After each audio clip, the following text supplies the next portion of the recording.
Okay, I'm in my apartment in Addis Ababa. It's November the 11th, 2016. It's about 6 o'clock, 7 o'clock at night, and it's getting dark outside. As you can see, my room's dark because there is no power.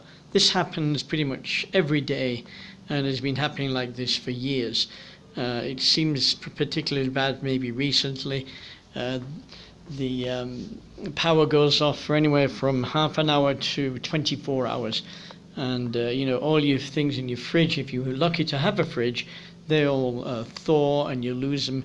Local stores tell me they lose a lot of their frozen foods, which is very expensive to an Ethiopian store. This is what the government's doing.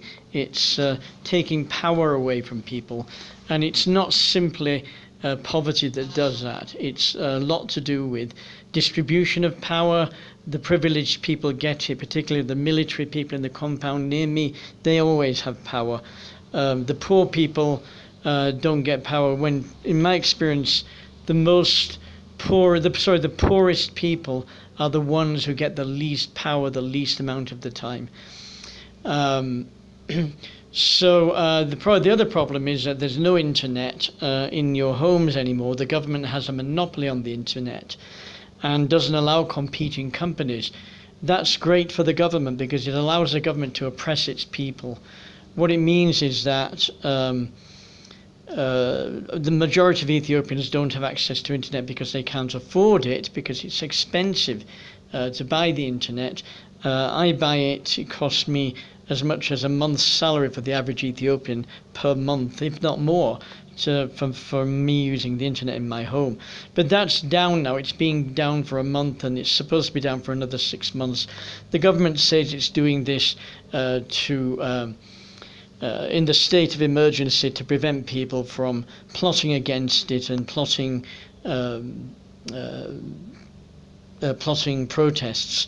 But really it's just more oppression. This government of Haile Mariam Desalegn is a terrible government. I've lived in Ethiopia for 4 years. I'm so fed up of what I see, the oppression of the poor people here.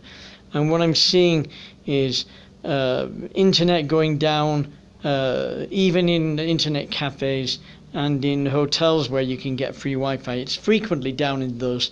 And even if you get the power in the local internet cafe, you have power cuts like this. So I was planning to use the local internet cafe, but if I have a power cut, they have one. So I can't use it unless my lights come back on tonight, which they may or may not do. It's all hit and miss. And I wonder what the poor Ethiopian neighbors are doing about their dinner, about their children's homework and things like that. But this internet cut-off has really affected a lot of people. The government does not understand. It must be full of illiterate and people with lack of knowledge who really have no foresight to understand that turning the internet off for 6 months is devastating for the people. Now, as I said, you can get internet in internet cafes if they have their power running, and if the internet isn't generally switched off anyway. And you can get it in some hotels on their Wi-Fi.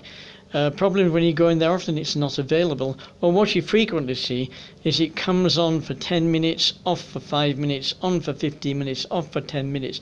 It's erratic, and I believe it's a deliberate attempt by the government to stop people from posting democratic statements online. This is not to protect the people, it's to protect the government so that it can carry on oppressing people. And it's really, really disgusting. I can't stand it in this country, the way the government keeps its people down. You walk on the streets, there's poverty everywhere. Even people who have decent jobs are struggling, and this government does nothing to help them. It's full of corruption, stealing from its people, stealing electricity from its people, stealing the internet from its people, stealing knowledge from its people so they can't know much about what's going on. And so it keeps people ignorant. And the government itself then can do what it wants because it knows the majority of people don't know what the hell is going on in their own country.